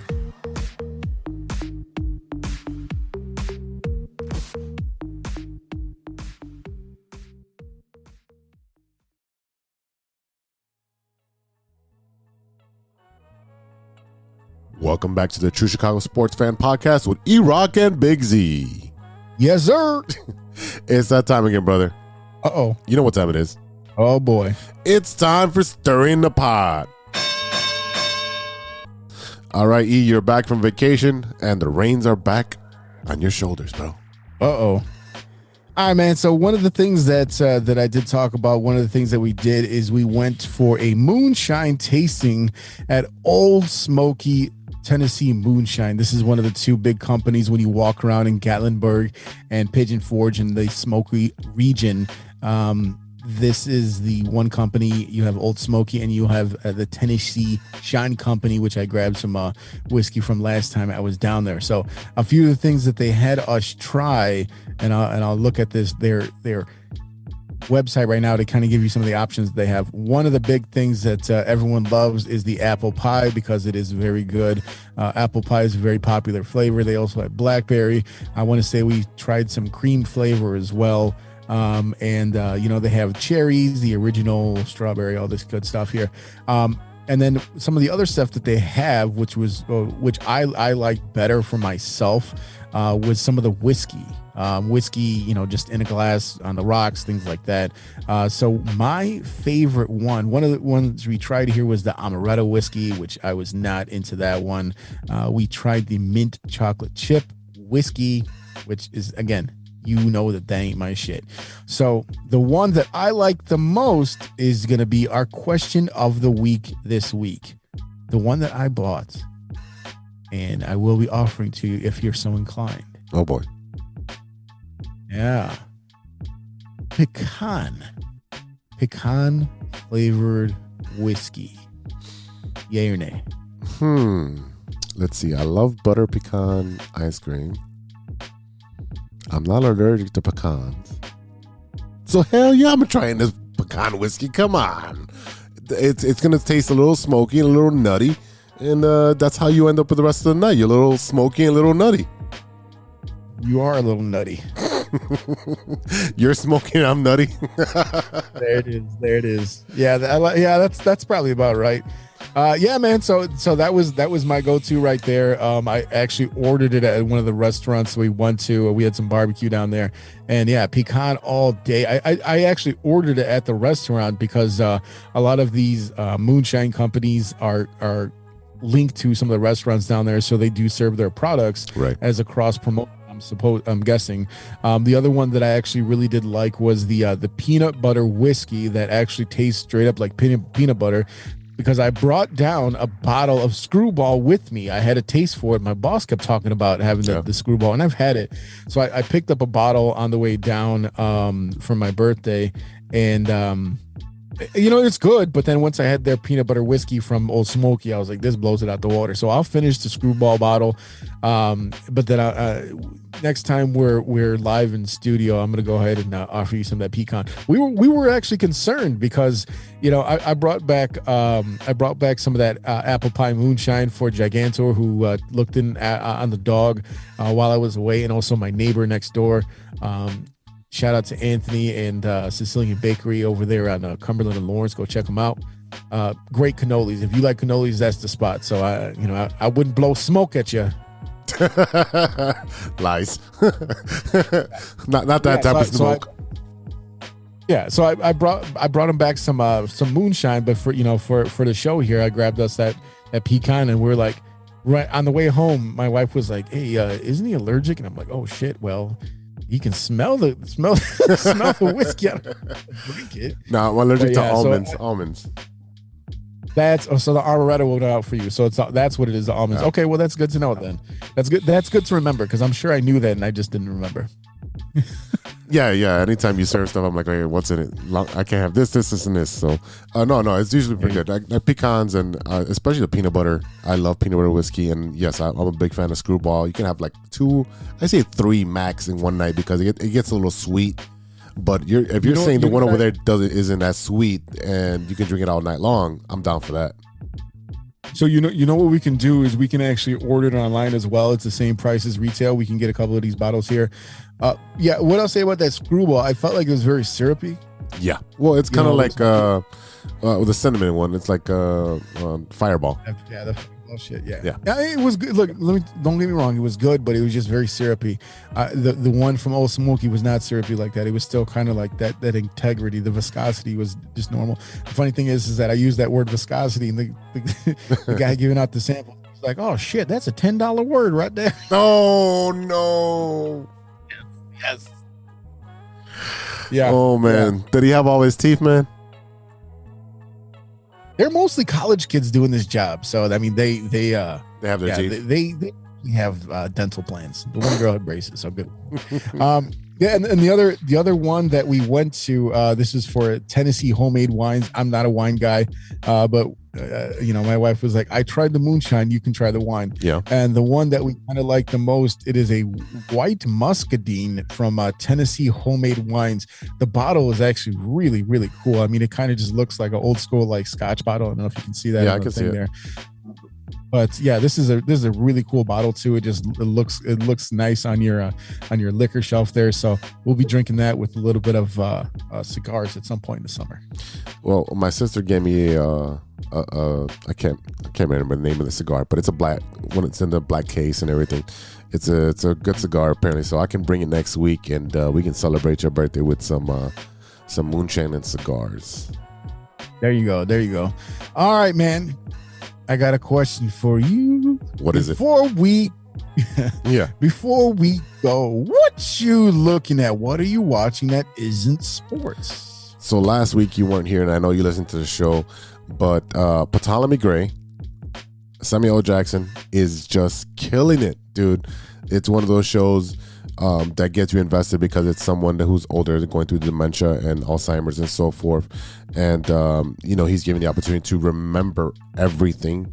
So he remembers everything from from the childhood till now. And his caretaker is killed after the first episode.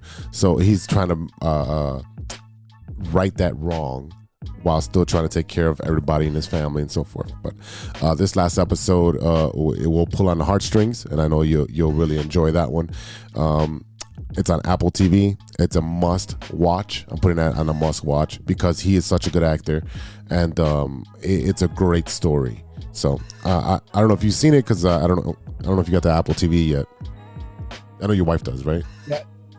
Yeah, we got the Apple TV that I play on the Xbox. Let me see something here. Let me see if I can clear something up here for you. Ptolemy. Yeah, that's Ptolemy. There's the P is silent, sir. It's Ptolemy Gray. Ptolemy. Yeah. Ptolemy Gray. Ptolemy Gray. So you pull one of my moves. Well, no, you're pulling the Ptolemy. Ptolemy. Yeah, I'm saying it the way it's spelled. Yeah, jackass. I know it's Ptolemy. I've been watching this series. I had to put some comic shit in here. So it's a good show, man. I urge you to watch it. I know you've been on vacation and now you're trying to catch up with everything that's going on. There's a lot of stuff to watch, but that is a much watch for you, and you can watch it with your wife, and she'll enjoy it as well. Yeah, I mean it's on the list, so I mean I'm definitely gonna check it out at some point.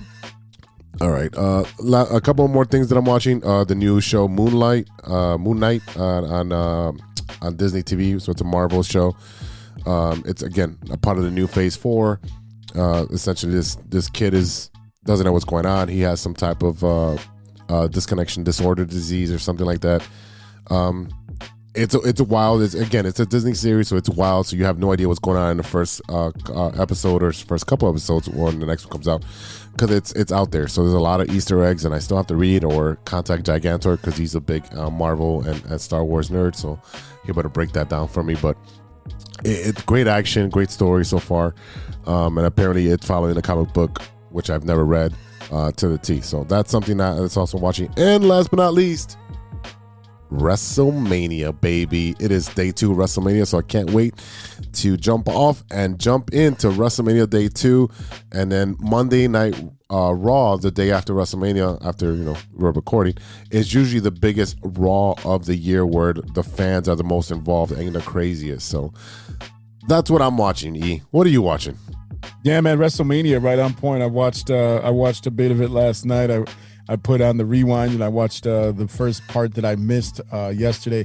Some really, really cool matches. I mean, that we talked about the women's championship that we witnessed last night. I mean, that was a hell of a match. A hell of a match.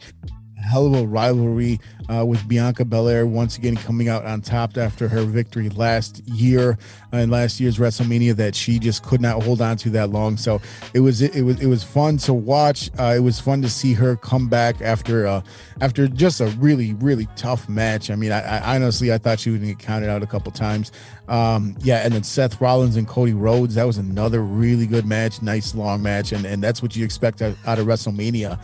And then the goofy match of the night was it Jake Paul out there doing some goofy shit against the Mysterios. And look, I was a bit frustrated. I'm a fan of the Mysterios, and Rey Mysterio out there with his son living the dream.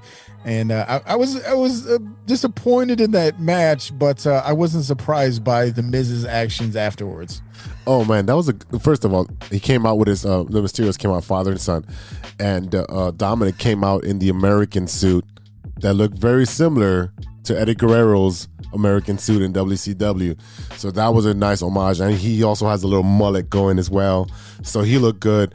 Obviously the Miz is being paired up with the Hollywood stars. Last year it was Bad Bunny. This year you have Jake Paul, and at the end he turns on Jake Paul.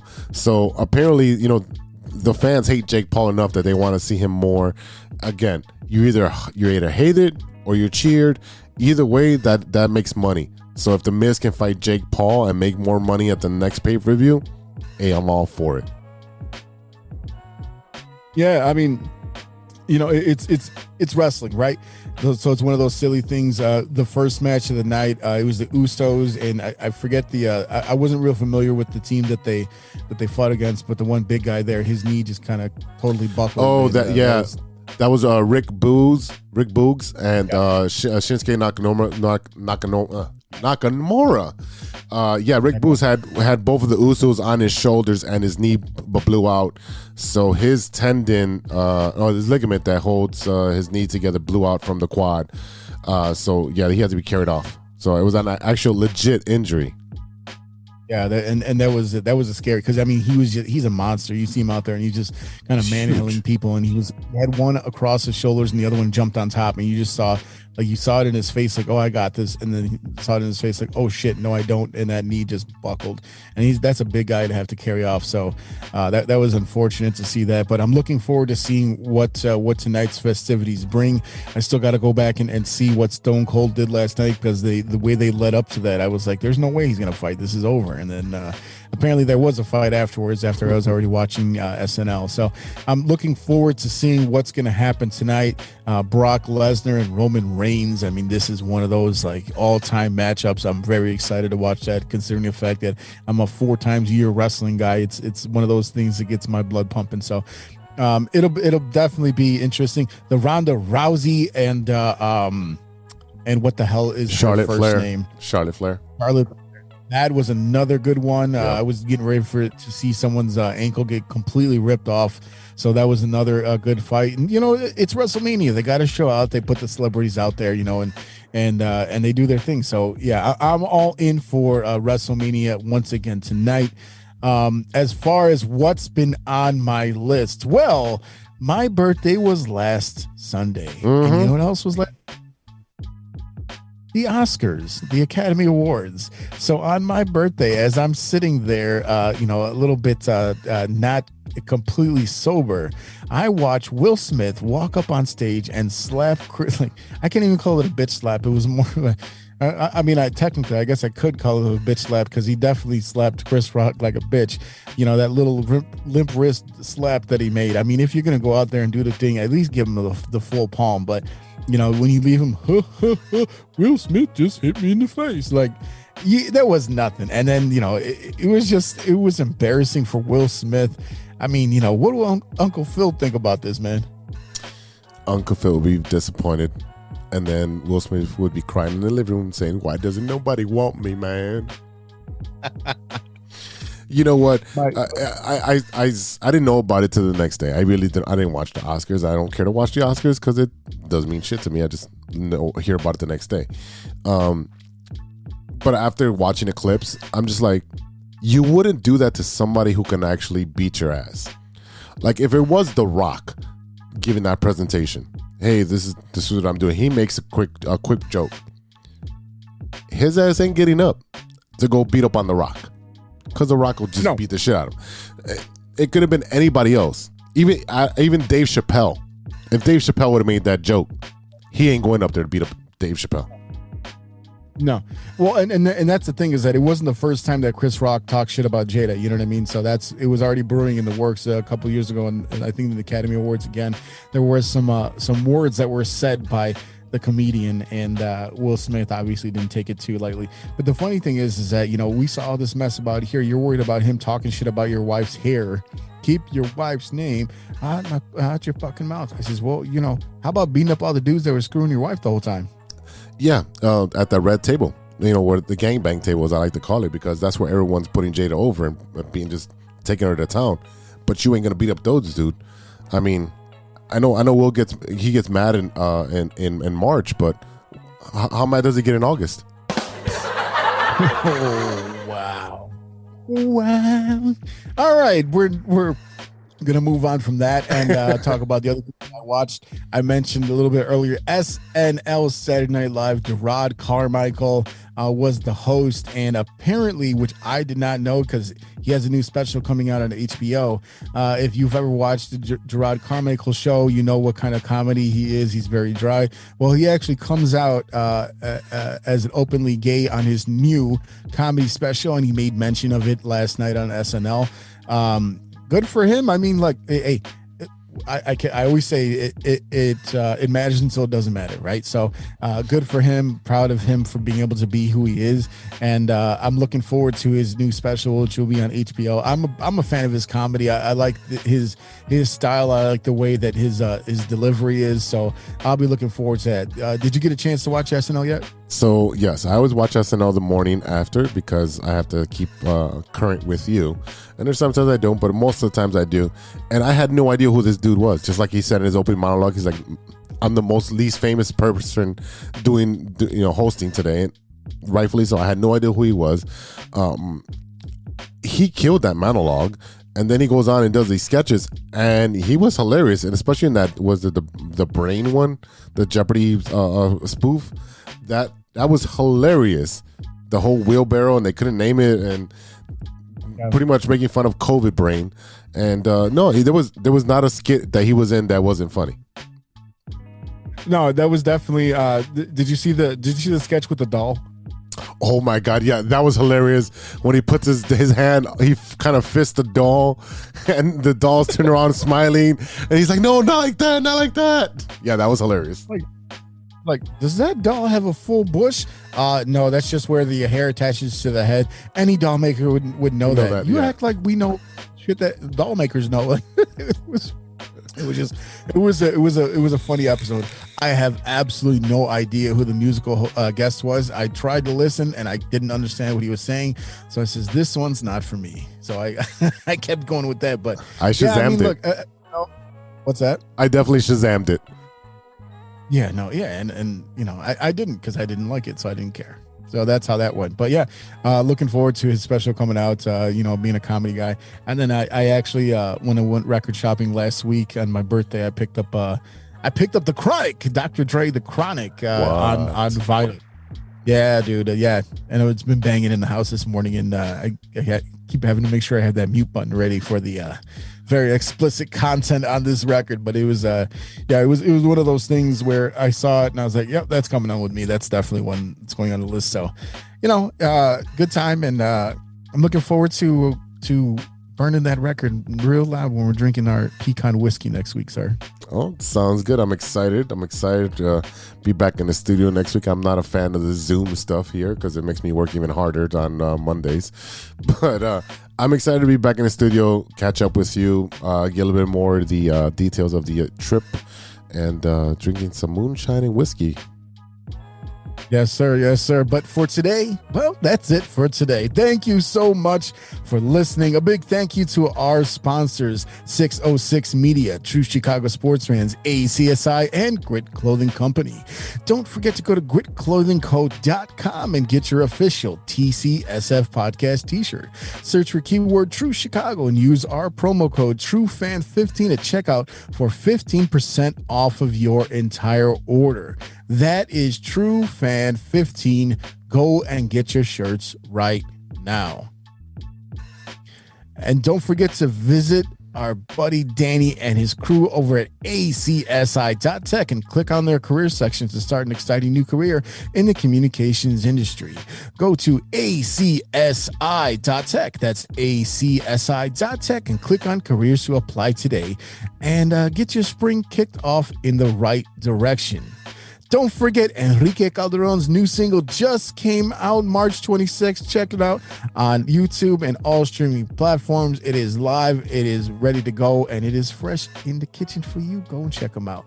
Don't forget to check out the Shy Native Radio podcast as well, now available on all major platforms. Mike, Logic, Ideal, and Throw MC talk about sports, movies, and all types of ill shit. And they also take your music submissions. Don't forget to check out Shy Native Nights. They're doing so much big things. Go on Facebook and Instagram and check out Ideal Raps, Shy Native Radio. Go and check out all the events they have going on. And Mike Logic's new album, as I was saying, is also available. Check out MikeLogic.bandcamp.com. MICLOGIK. Logic with the K is back. MikeLogic.bandcamp.com. Get your copy, and the new music video for his single Solo is available to watch on YouTube as well. Shout out to Ronish, Panic Serious Beats, and custom made for the beats we played on today's show. Check out paniconthebeat.com for all your Mole Men merch and gear. Check us out on social media. You can find us at True Shy Finance on Twitter and on TikTok. Find us on Facebook, Instagram, YouTube, Spotify, and reach out to us. Hit the DMs with your Stir Me the Pot recommendations and just tell us what you think about the show. You can also reach us on our email at truechicagosportsfans@gmail.com. Before we get out of here, we want to mention the absolute legend in NFL reporting, John Clayton, the professor from all those great ESPN commercials, all those great ESPN hits. He passed away last month at the age of 67. Long before he became an ESPN icon, John might have been the best news-breaking team reporter out of his generation, the type who could sit on the story for months and then break it before others had any clue what was going on. He was from Braddock, Pennsylvania, and began his career in 1972 as a teenager covering the Pittsburgh Steelers in a season that included the Immaculate Reception. He'll be sorely missed. He was also recently still reporting for Seattle radio after he was let go from ESPN a couple of years ago. So he had a 20-year run at ESPN after being with the Tacoma newspaper. So this is a guy, I think everyone knows him very famously for not knowing if he had a ponytail or not in the back of his head during his hits, and his commercial where he's rocking out. And he goes, "Ma, where's the meatloaf?" Absolutely love John Clayton. And like I said, he was doing a radio show up until recently. Yeah, John Clayton's one of the original OGs that you want to model yourself after. His commercials were hilarious, and he would always not wear pants. So hats off to you, John Clayton. Thank you for being such an inspiration, and you will dearly be missed very dearly. Rest in peace, John Clayton. Rest in peace. All right, y'all. For Big Z, this is E-ROC. We'll see you next week for episode 91. Until then, be good to each other. For the love of sports. Swish. A few moments later. You have a lot of incest. That's real. Shut your mouth. Loverboy. Nature versus nurture, Lodge. Nature always wins. I think he's on steroids. Hasta luego, amigos. Show's over, show's over, show's over.